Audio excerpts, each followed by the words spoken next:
Good morning and welcome back to my YouTube channel. I am still rolling with planting season 2024, but we are officially done planting corn. Now we're moving on to soybeans. In one of my previous videos, I showed you how I was changing my Kinze planter from soybeans to corn, and now we're going from corn to soybeans. So basically doing everything in the reverse order. I'm going to be changing all of the meters from the corn meters in the back to soybean meters, and then I'm going to be lowering those inner plant rows and getting that all ready. And then today, if we get some diesel delivered, going to start soybeans. So very exciting to be rolling along with planting. You know, it's not even May yet and we're trucking along, so very exciting. And yeah, let's get going with changing the Kinze planter.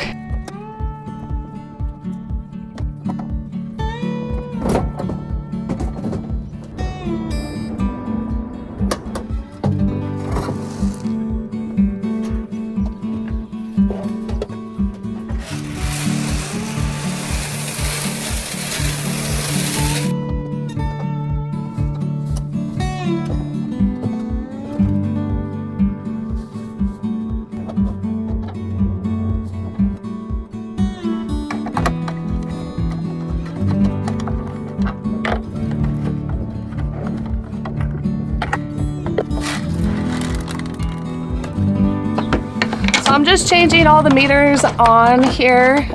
Previously I had the corn meters, now changing to soybean.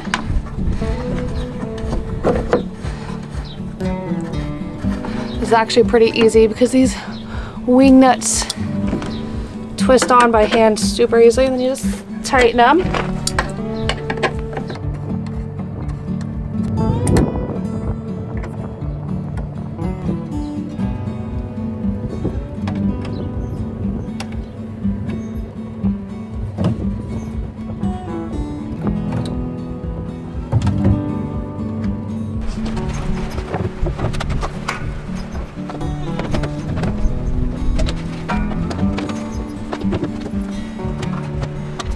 I am done switching over the meters from corn to soybeans, and now it's time to change depth and seed population.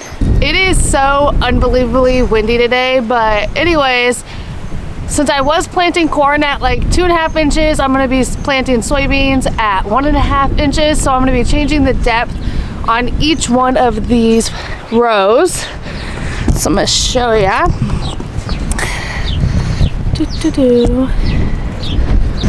Alright, so right here we're going to change it to 3 down and 3 down. Pretty easy.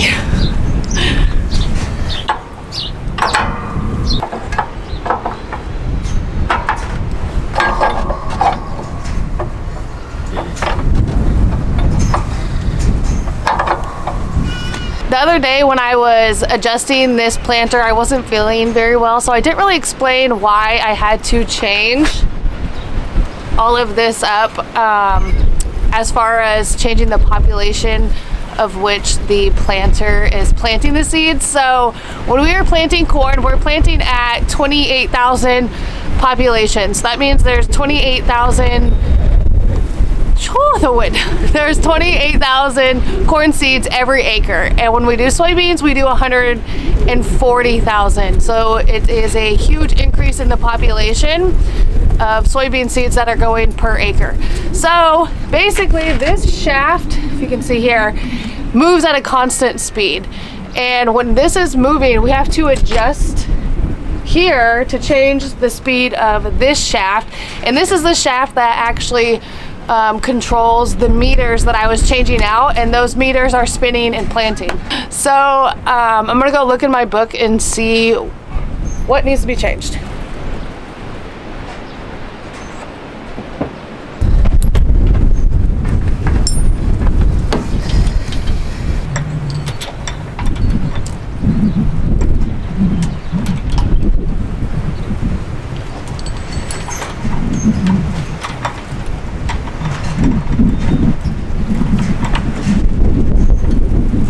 The dust is driving me crazy. Next on the agenda is greasing. So each one of these rows has 2 grease zerks, and I'm gonna lift up the planter and get in there and grease.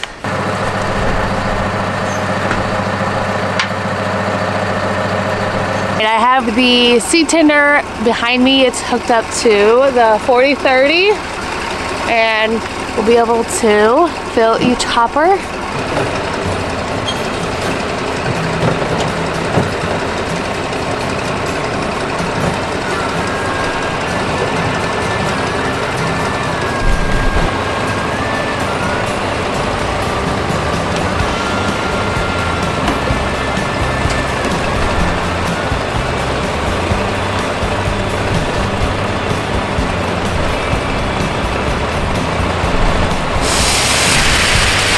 So to explain this a little bit, if you're not familiar, this string is connected to hydraulics, and when I run this, the auger sends the seed from the tender up the auger, down the hose, and then I can fill each hopper. So I'll show you what it looks like with the auger on. I pull this, it'll turn the auger on.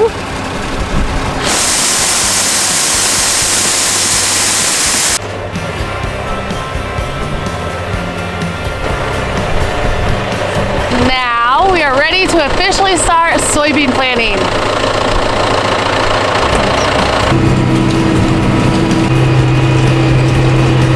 It is so dusty, I can barely see the planter behind me.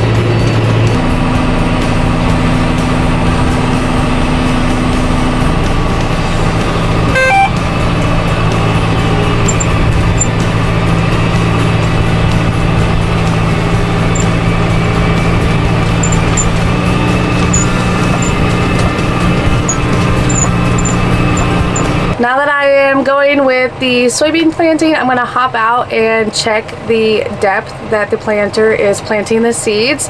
It's kind of important to check almost as immediately as you're getting going, and then periodically throughout the planting process. I think I said earlier that my goal is about 1.5 inches or so deep, and so I got this little nifty tool. Let's go check.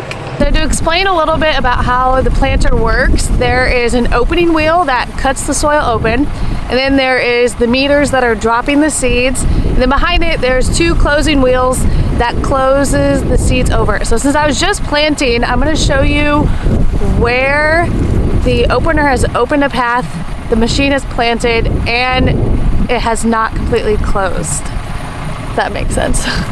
Opening wheel here, that's cutting the soil open. And then we have the meter dropping the seed down. And then we have our closing wheels here. So this was just planted. You can actually see soybean seeds in here.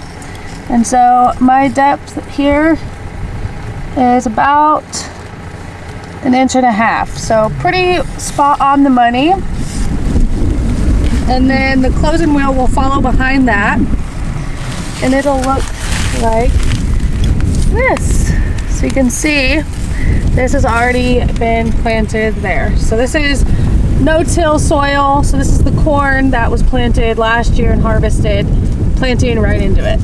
Since I am planting into no-till soil, I'm kind of planting at a slight angle so that way these stalks don't get caught up in my planter. Done that before, not a good time. So let's get going and hopefully we'll get some acres done today.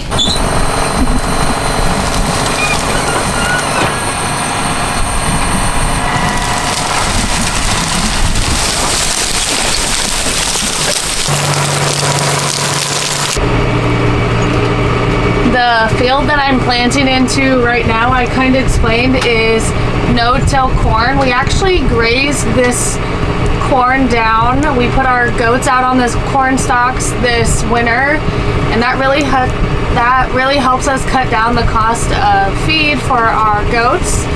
Our meat goats are fed a complete pellet, which is extremely expensive, so being able to put them out on corn stalks lowers the price of that. So our input costs go down drastically when we are able to plant corn next to our goat pasture. Thought to hop out and let one of my farm hands hop in the planter because I have a few projects to tackle at my house. Right now I have some goats there and they are on an electric mesh fence, and I'm doing intensive mob grazing, which is a little bit labor intensive. I do move and rotate my pastures every 72 hours, but this has really allowed me to maximize a small amount of pastures because I'm trying to save the majority of my pasture land for hay production.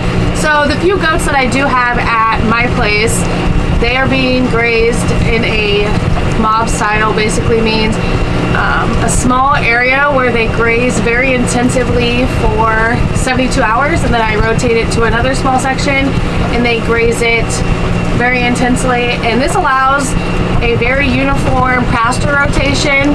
This eliminates obviously worms and other parasites that the goats will get from overgrazing, and this will also help. This is the bumpiest part of the field.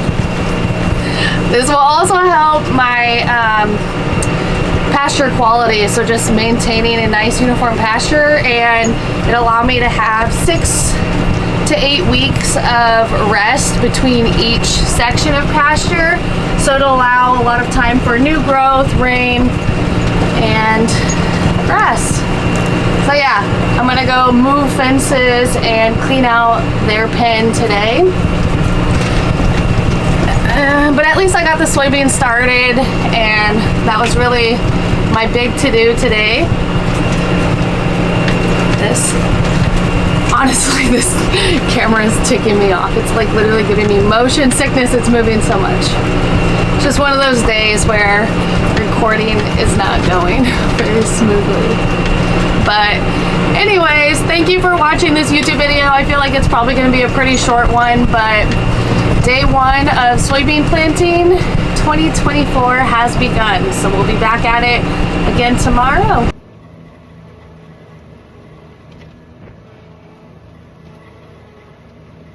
As you can see, this is a pretty small pasture.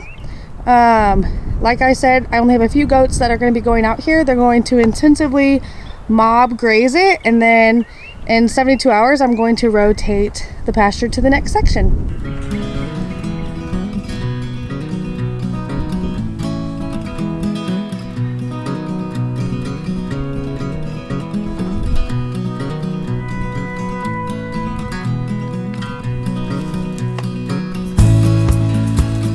The fence is hot, so now I can let my goats out and my Livestock Guardian Dog. Hi, baby.